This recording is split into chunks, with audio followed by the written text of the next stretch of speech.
అందరికీ నమస్కారం. Welcome to Telugu editor channel. ఇప్పుడైతే మనం ఆంధ్రప్రదేశ్ ప్రభుత్వం ప్రవేశపెట్టిన నూతన పాఠ్య పుస్తకాలలో 6వ తరగతి తెలుగులోని 9వ పాఠం అయితే ఈ వీడియోలో రివ్యూ చేయబోతున్నాం. 9వ పాఠ్యాంశం పేరైతే ధర్మ నిర్ణయం. సో దీని యొక్క ఇతివృత్తం చూస్తే స్థల పురాణము, ప్రక్రియ చూస్తే చారిత్రక కథ. దీన్ని రచించిందైతే ఖచ్చితంగా స్పష్టంగా చెప్పలేము, కానీ కొన్ని రచనల ఆధారంగా దీన్ని అయితే చెప్పడం అయితే జరిగింది. ఇక్కడ పాఠ్యాంశంని టెక్స్ట్ బుక్ లో మనం చూస్తే ఏ విధంగా కనిపిస్తుంది ఒకసారి చూద్దాం. సో మీకైతే ధర్మ నిర్ణయం కనిపిస్తుంది. వినడం, ఆలోచించి మాట్లాడడంలో మరో కథ అయితే ఇవ్వడం జరిగింది. ఇక్కడ చూస్తే సన్నివేశం 1, 2, 3, 4 ఇచ్చారు. సో వీటి గురించి ఒకటి చూద్దాం. సో సన్నివేశం 1లో ఒక పులి అయితే ఒక జింకను చూస్తుంది. అప్పుడైతే జింక అంటుంది, నన్ను చంపకు, నా బిడ్డకు పాలిచ్చి వస్తా అని చెప్తే పులి, సరే నిన్న మాటలు నమ్ముతున్నాను, నిన్ను వదిలేస్తున్నా, త్వరగా తిరిగిరా అని చెప్తుంది. వెంటనే ఆ జింక తన పిల్ల దగ్గరికి వెళ్ళి, జాగ్రత్తగా ఉండు, కొత్త ప్రదేశాలకు వెళ్ళకు, నేను మళ్ళీ తిరిగి రాను అని చెప్పి కన్నీరు మున్నీరు అవుతూ తిరిగి వస్తుంది అనమాట. తిరిగి వచ్చేటప్పుడు సన్నివేశం 3లో చూస్తే జింకను తిరిగి రావడం చూసి పులి ఆశ్చర్యపోతుంది. ఇక 4వ సన్నివేశంలో, మాట మీద నిలబడ్డావు, నిన్ను చంపితే నాకు పాపం తగులుతుంది, నీ బిడ్డతో హాయిగా ఉండు అని చెప్పి చివరి సన్నివేశంలో అయితే జింకను చంపకుండా వదిలేసి పులి అయితే వెళ్ళిపోతుంది అనమాట. సో ఈ విధంగా ఇవ్వడం జరిగింది. ఇక ఈ పాఠ్యాంశం యొక్క ఉద్దేశం ఏంటంటే, ప్రధానంగా ధర్మం కోసం కన్న కొడుకునే మరణశిక్ష విధించిన మేటి రాజు మాధవవర్మ, ఆయన ధర్మ నిరతిని, ధర్మ గుణాన్ని తెలియజేయడమే ఈ పాఠం ఉద్దేశం. సో దీనికి ఆధారాలు అయితే విశ్వనాథ సత్యనారాయణ రాసినటువంటి ఆంధ్ర ప్రశస్తి, అదేవిధంగా శ్రీ కనకదుర్గ ఆలయం స్థల పురాణం ఆధారంగా, స్థల మహత్యం ఆధారంగా చెప్పడం జరిగింది. సో విజయవాడలో ఉండేటటువంటి దుర్గాదేవిని కనకదుర్గ అని ఎందుకు అంటారు అంటూ ఈ స్థల మహత్యంలో చెప్పడం జరిగింది. సో ఈ పాఠ్యభాగంలో కూడా దాన్నే మనకు చెప్పడం జరిగింది. ఇక పాఠ్యాంశంలోకి వెళ్తే ధర్మ నిర్ణయం అని కనిపిస్తూ ఒక యువకుడు అయితే రథాన్ని అయితే నడుపుతూ కనిపిస్తాడనమాట. అదే విజయవాడ కోట వీధి. సో అంటే కథ అంతా కూడా విజయవాడలో జరిగిందనమాట. కోట వీధి సాయంకాల సమయం. ఆ నగర వీధిలో రాజభటులు కోలాహలంగా హడావిడిగా తిరుగుతున్నారు. రాజకుమారుడు విహారానికి వెళుతున్నాడు. దారి తొలగండి, దారి తొలగండి అంటూ ప్రజలను హెచ్చరిస్తున్నారు ఆ రాజభటులు. రాజకుమారుడు 10,000 సువర్ణ నాణాలిచ్చి మేలుజాతి గుర్రాలను కొన్నాడు. అరేబియా దేశానికి చెందిన ఆ గుర్రాలు వేగంలో గాలితో పోటీ పడుతున్నాయి. అంటే ఎంత వేగంగా పరిగెడుతున్నాయో మీరు ఆలోచించవచ్చు. ఆ అశ్వాలను పూంచిన రథంపై విహారానికి బయలుదేరాడు రాకుమారుడు. పట్టాభిషేకం జరగబోతున్నదన్న ఉత్సాహంతో ఉరకలేస్తున్నాడు. మేఘ గంభీర ధ్వనితో రథం దూసుకువచ్చింది. అంటే మేఘం సాధారణంగా ఎలా ఉరిమేటప్పుడు ఎలా గంభీర ధ్వని చేస్తుందో అలా ఆ రథం వస్తుంది. వాటి కట్టిన గుర్రాలు వాయువేగంతో పరుగెడుతున్నాయి. మెరుపు వేగంతో క్షణంలోనే ఆ ప్రదేశాన్ని దాటిపోయింది రథం. ఆ రథ చక్రాల క్రింద పడి ఒక యువకుడు అసువులు బాశాడు. అసువులు అంటే ప్రాణాలు కోల్పోయాడు. ప్రజలందరూ చుట్టూ చేరి తమ సానుభూతిని తెలియజేశారు. ఇంతలో అక్కడికి చేరుకుంది ఆ యువకుడి తల్లి. కొడుకు ఆకస్మిక అంటే అనుకోకుండా చనిపోయిన మరణానికి ఆ తల్లి గుండె పగిలింది. ఈలోపు సూర్యుడు అస్తమించాడు. మరునాడు ఉదయం ఎప్పటిలాగే ప్రశాంత వదనంతో, అంటే వదనము అంటే మొహం అండి, మొహం అని పిలుస్తాం, మూర్తి భవించిన ధర్మం లాగా, ధర్మమే ఒక రూపంగా ఉంది అని చెప్పేలాగా కొలువుదీరాడు ప్రభువు మాధవ వర్మ అయితే అక్కడికి రావడం జరిగింది. అతడు ప్రజానురంజకుడు, ధర్మబుద్ధి, ఆశ్రిత వత్సలుడు, ఆ పన్నుల పాలిట కల్పవృక్షం అని చెప్తా అనమాట. ప్రజానురంజకుడు, ప్రజలందరినీ కూడా సంతోషపెట్టేవాడు. ధర్మబుద్ధి, ధర్మాన్ని కలిగినటువంటి గొప్ప వ్యక్తి. అంతేకాకుండా ఆశ్రిత వత్సలుడు, ఆశ్రితులు అంటే ఆశ్రయం కోసం వచ్చేవారు, అలాంటి వారికి వత్సలుడు, అన్ని కూడా కల్పించే గొప్ప వ్యక్తి. ఆ పన్నుల పాలిట కల్పవృక్షము, ఆ పన్నులు అంటే ఆపదలో ఉన్న వారికి, కల్పవృక్షము అంటే అన్ని ఆపదను తొలగించేటటువంటి ఒక మహా వ్యక్తిగా చెప్పడం జరిగింది. ఆ సమయంలో శోకదేవతలాగా ఉన్న ఒక వృద్ధురాలు సభలోకి ప్రవేశించింది. నెత్తురు అట్టల కట్టిన కుమారుడి మృతదేహాన్ని రాజముందుంచింది. ఓ రాజా, నాకు ఇతడొక్కడే కొడుకు, మా కుటుంబానికి ఇతడే ఆధారము. మీ కుమారుని రథచక్రాల కింద పడి మరణించాడు. ఏ దిక్కు లేని నాకు మీరే న్యాయం చేయాలి అంటూ సొమ్మసిల్లిపోయింది. ఆమెకు సపర్యలు అంటే అన్ని రకాల సేవలు చేయమని ఆజ్ఞాపించాడు రాజు. న్యాయాధికారులను, ప్రధానమంత్రిని ఉద్దేశించి ధర్మ నిర్ణయం చేయమని ఆనతిచ్చాడు. న్యాయమూర్తులు సుదీర్ఘంగా విచారించి, నగర వీధిలో పసివారుంటారు, నిస్సహాయులందరూ ఉంటారు. మదించిన గుర్రాలను కట్టిన రథంపై రాకుమారుడు నగర వీధిలోకి పోకూడదు, ప్రాణాపాయం కలుగుతుంది. యువకుడు నెక్కిన రథం వేగానికి ఒక ప్రాణం బలి అయ్యింది. మరణశిక్ష తప్ప దీనికి మరో మార్గం లేదు అంటూ చెప్పడం జరిగింది. న్యాయ శాసనాలను రాకుమారుడు కానీ సామాన్యుడికి కానీ భేదం ఉండదు, కాబట్టి అందరికీ ఒకటే న్యాయం, ఇక్కడ బంధుప్రీతికి చోటు లేదు అని న్యాయమూర్తులు చెప్పారు. తీర్పు వింటున్న సేపు మహారాజా ముఖం ప్రశాంతంగానే ఉంది. మధ్యాహ్న సమయం సూచిస్తూ గంట మోగింది. సభ చాలించాడు. సింహాసనం దిగాడు. సింహాసనంపై ఉన్నంతసేపు గంభీరంగా ఉన్నాడు. గద్దె దిగగానే పుత్రవాత్సల్యము అంటే వాత్సల్యం అంటే ప్రేమ, కొడుకుపై ఉండే ప్రేమ పెళ్ళబిక్కింది. హృదయంలో బాధ కట్టలు తెరుచుకుంది. దుఃఖపరవశుడయ్యాడు. మంత్రులు రాజును అంతఃపురానికి చేర్చారు. అప్పుడు రాజులతో ఇలా అన్నారు, న్యాయమూర్తుల తీర్పును ప్రభువు మార్చవచ్చు, దుఃఖించవద్దు అని వాదార్చాడు. వివేకి ధర్మాత్ముడు అయిన మాధవవర్మ, నేను నా ఏకైక కుమారుని గురించి బాధపడుతున్నాను, కానీ ధర్మ నిర్ణయం గురించి విచారించడం లేదు అని పలికాడు. తనకు ధర్మ కార్యాచరణే తప్ప స్వపర భేదము లేదని కుమారుడికి మరణశిక్ష విధించాడు. సాయంకాలమే ఆ శిక్షను అమలు చేశాడు. ధర్మో రక్షిత అంటే ధర్మాన్ని మనం అది మనం రక్షిస్తుంది అంటూ సూక్తిని దర్శనంగా అక్కడుండే ఆ విజయవాడలో ఉండే దుర్గామాత తన భక్తుడైన మాధవర్మ పట్ల ప్రసన్నురాలయ్యింది. ప్రభువు ధర్మనిరతిని సంతోషపడింది. ఇంతలో హఠాత్తుగా కొండపై ఒక గర్జింపు తో వాన మొదలైంది. జలజలా కురుస్తుంది, గలగలా కురుస్తుంది. ఆశ్చర్యం, గడియపాడు ఎడతెరిపి లేకుండా విజయవాడ నగరం మందు బంగార కాసులు వాన కురిసింది. బిలబిలమంటూ ప్రజలు వీధుల్లోకి పరిగెత్తారు. అలా కనకవర్షం కురిపించిన దుర్గాదేవిని ఆనాటి నుండి కనకదుర్గగా పిలుచుకుంటున్నారు ప్రజలు అంటూ చెప్పడం జరిగింది. అంతేకాకుండా దుర్గాదేవి అనుగ్రహంతో రాకుమారుడు యువకుడు తిరిగి సజీవులయ్యారు. మాధవవర్మ ధర్మ నిర్ణయాన్ని ప్రజలందరూ మెచ్చుకున్నారు. రాకుమారుడు తరువాత యువరాజుగా పట్టాభిషిక్తుడయ్యాడు. ఇది ఈ కథ యొక్క ప్రధాన ఇతివృత్తం అండి. అంటే ధర్మాన్ని మనం రక్షిస్తే ధర్మం మనల్ని రక్షిస్తుంది అని చెప్పడము. అంతేకాకుండా విజయవాడ దుర్గాదేవిని కనకదుర్గ అని పిలవడానికి గల కారణాలు కూడా ఇక్కడ చెప్పడం అయితే జరిగిందనమాట. కథలో మీకు అర్థమైంది అనుకుంటాను.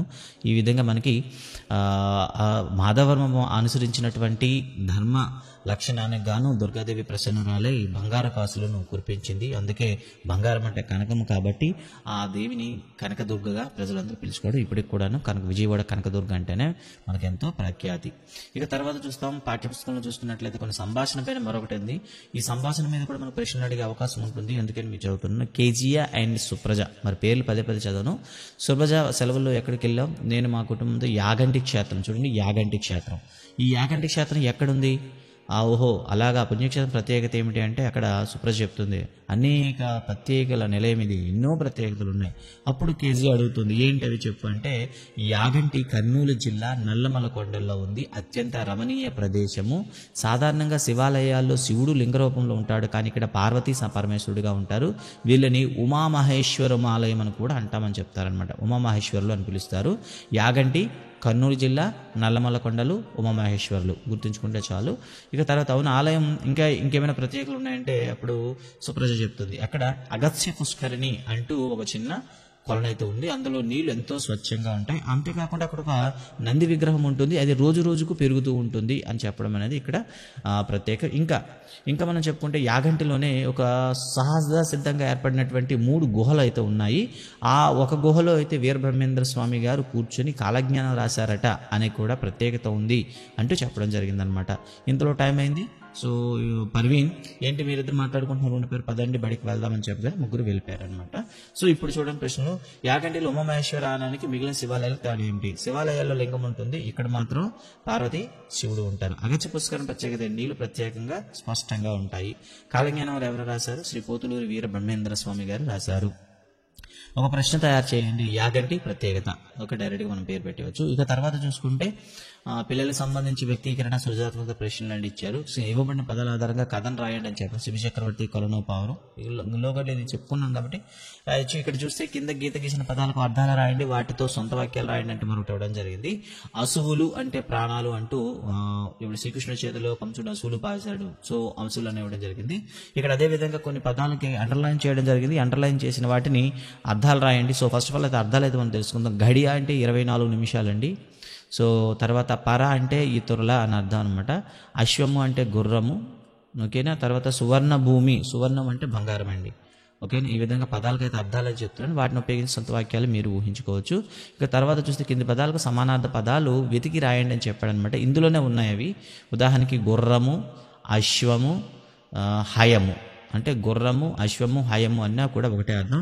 తర్వాత రెండో వాక్యంలో సూర్యుడు తూర్పును ఉదయిస్తాడు, ఆదిత్యన రశ్మి సోకి ప్రకృతిని ఎదురులేచింది, రవి తాపాన్ని భరించడం సాధ్యం కాదు. సో సూర్యుడు, ఆదిత్యుడు, అదేవిధంగా రవి ముగ్గురు కూడా సూర్యుని సూచిస్తారు. తర్వాత అద్రి శిఖరం నుండి సెలయేరు జాలువారుతుంది, కొండపైన నగరం విస్తరించింది, ఆ పర్వతం మీదనే దేవాలయం ఉంది.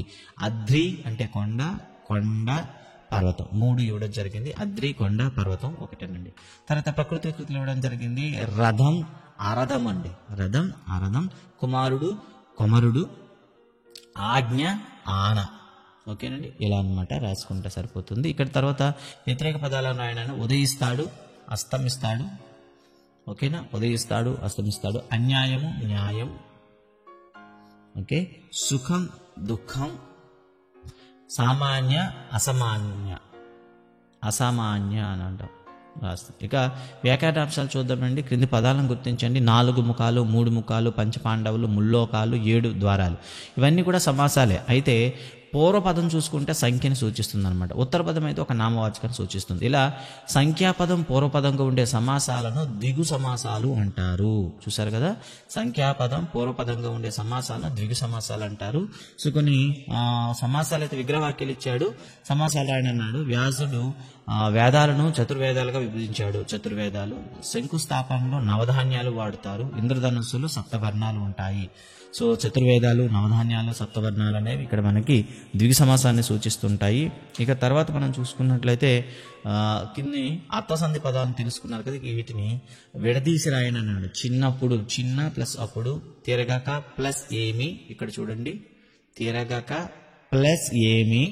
రామ ప్లస్ అయ్య, జరగక ప్లస్ ఏమి, రామ ప్లస్ అక్క, సీత ప్లస్ అమ్మ. తర్వాత ఈ సంధి పదాలను కలిపి రాయండి అని ఇచ్చాడు. రవ్వ ప్లస్ అంత, రవ్వంత. చింత ప్లస్ ఆకు, చింతాకు. వెంక ప్లస్ అప్ప, వెంకప్ప. సో ఇక్కడ దీర్ఘం వచ్చిందని మీరు సవర్ణ దీర్ఘ సంధి అనుకోకండి. సవర్ణ దీర్ఘ సంధి జరగాలంటే ఏదో ఒకటి సంస్కృతం నుండి వచ్చినటువంటి పదమై ఉండాలి. కానీ ఇక్కడ రెండు కూడా అచ్చమైన ఐచ్ఛికాలు అంటాం అనమాట. సో అచ్చమైన తెలుగు పదాలు చింత ప్లస్ ఆకు అనే, చింత ఆకు అనే రెండు కూడా స్వచ్ఛమైన తెలుగు పదాలు కాబట్టి నేను అర్థసంధి అంట. ఉదాహరణకి ఇందులో ఏదైనా ఒకటి సంస్కృతం నుండి వచ్చినటువంటి పదం ఏదైనా ఉన్నట్లయితే అప్పుడైతే మనం ఏం చేస్తామంటే సంస్కృత సంధిని ఆపాదిస్తాం అనమాట. ఇక్కడ సంయుక్త వాక్యాలు చూస్తే సో ప్రాధాన్యం గల 2 లేదా అంతగానే ఎక్కువ వాక్యాలు కలిసి రాస్తే దాన్ని సంయుక్త వాక్యం ఏర్పడుతుంది. ఇందులో అన్ని ప్రధాన వాక్యాలు ఉంటాయి కాబట్టి, కానీ, మరియు వంటి పదాలు వాక్యాలను కలుపుతాయి. సో మధు బడికి వెళ్ళాడు, రహీం బడికి వెళ్ళాడు, జాన్ బడికి వెళ్ళాడు. ఇక్కడ రాస్తే మధు, రహీం, జాన్ బడికి వెళ్ళారు. సీత అక్క, గీత చెల్లెలు. సీత, గీత అక్క చెల్లెళ్ళు. శారద సంగీతం నేర్చుకుంది, నాట్యం నేర్చుకుంది. శారద సంగీతం, నాట్యం నేర్చుకుంది. నగీన్ స్టేషన్కి వెళ్ళింది, రైలు వెళ్ళిపోయింది. ఓకే, ఇక్కడ చూడండి, ఇక్కడ మరొకటి నగీన్ స్టేషన్కి వెళ్ళింది కానీ రైలు వెళ్ళిపోయింది. ఇక్కడ చూడండి, ఇక్కడ మధ్యలో కానీ ఏర్పాటు చేయండి. సో చూడండి, మాధవి పరిగెత్తింది కానీ బస్సు అందలేదు. వర్షాలు వచ్చాయి కానీ చెరువులు నిండలేదు. చూసారు కదా, ఇలా సంప్రాధాన్యత ఉంటే వాటిని ఏమని పిలుస్తామంటే మనం సంయుక్త వాక్యాలు అని పిలుస్తామండి. ఇక తర్వాత ప్రాజెక్ట్ పని ఇచ్చాడు. ఇక తర్వాత చూస్తే నేరము శిక్ష అండి. నేరము శిక్ష ఏంటంటే ఒకరోజు తండ్రి అదేవిధంగా కుమారుడు ఇద్దరు కూడాను ఎక్కడికి వెళ్తారంటే బస్తీ అంటే నగరానికి వెళ్తారండి. సో నగరానికి వెళ్ళేటప్పుడు అక్కడ కార్ని సర్వీసింగ్కి ఇచ్చి పిల్లడిని అయితే బయటకు పంపించడం జరుగుతుంది. అయితే పిల్లవాడు ఏం చెప్పాడంటే చూడండి ఒకసారి, ఒకరోజు మా నాన్న తన బస్తీతో జరిగే ఒక సమావేశాన్ని కారులో తీసుకెళ్ళమనడంతో ఎగిరి గంతేశాను. ఎలాగో బస్తీకి వెళ్తున్నాను కాబట్టి మా అమ్మ తన అవసరమైనటువంటి సరుకులు పట్టించింది. పైగా రోజంతా బస్తీలోనే ఉండాలి కనుక కారు సర్వీసింగ్తో పాటుగా చేయాల్సిన ఇతర పనులు కూడా మా నాన్న అప్పగించారు. ఆ ఉదయం మా నాన్నను దిగబెట్టాక సాయంత్రం 5 గంటలకు మళ్ళీ ఇక్కడికే రా, కలిసి వెళ్దాము అన్నారు నాన్న. హడావిడిగా పనులను ముగించుకొని నేరుగా దగ్గరలో సినిమా హాల్కి వెళ్ళాను. సినిమాలో జాన్ వేన్ చేసిన ద్విపాత్ర లీనమవడంతో సమయం గుర్తులేదు. నాకు గుర్తొచ్చేటప్పటికే సమయం 5:30 అయింది. నేను గ్యారేజ్కి పరిగెత్తుకెళ్ళి కారు తీసుకుని నా కోసం ఎదురు చూస్తున్న మా నాన్నని చేరేటప్పటికి సాయంత్రం 6:30 అయింది. ఎందుకు ఆలస్యమైందని ఆతృత నాన్న అడిగా. జాన్ వేన్ సినిమా చూశానని ఆయనని చెప్పడానికి సిగ్గుపడ్డ నేను ఆయన అప్పటికే గ్యారేజ్ వారితో మాట్లాడి ఉన్న విషయం తెలియక కారు సిద్ధం కాలేదు, నేను వేచి ఉండాల్సి వచ్చిందని అబద్ధం చెప్పాడనమాట. అంటే అప్పటికే వీళ్ళ నాన్నగారు ఏం చేస్తారంటే గ్యారేజ్ వాళ్ళతో మాట్లాడడం, కారు రెడీ అయిపోయింది, తీసుకెళ్ళిపోవడం, ఇవన్నీ సంభాషణ జరిగింది. ఆ విషయం అనేది పిల్లవాడికి తెలియదు. కానీ నాన్న అడిగేసరికి సినిమాకి వెళ్ళానని చెప్పకుండా కారు రెడీ అవ్వలేదు, అందుకే వెయిట్ చేస్తున్నాను, లేట్ అయిందని చెప్పాడనమాట.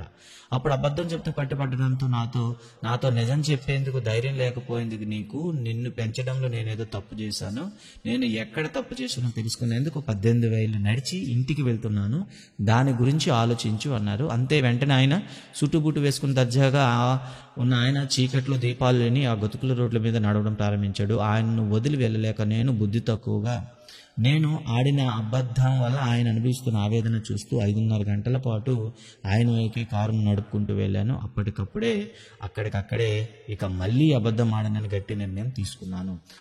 మన పిల్లల్ని తిట్టి కుట్టి శిక్షించే పద్ధతిలో ఆయన నన్ను శిక్షించి ఉంటే నేను ఈ పాఠాన్ని నేర్చుకునేవాడిని కాదు.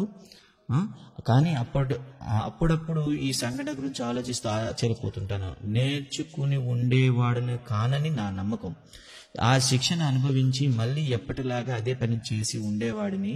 కానీ ఈ ఒక్క అహింసా చర్య ఎంత శక్తివంతమైనదంటే అది నిన్ననే జరిగినట్లు అనిపిస్తుంది. అహింసకున్న శక్తి అటువంటిది. కాబట్టి హింస వల్ల మనం ఏమీ సాధించలేము, అహింస మార్గంలో ఏదైనా సాధించవచ్చు అని చెప్తూ ఒక తండ్రి కుమారుడు అంటే నేరము శిక్ష అనే వాక్యాంశాలు ఇవ్వడం జరిగింది.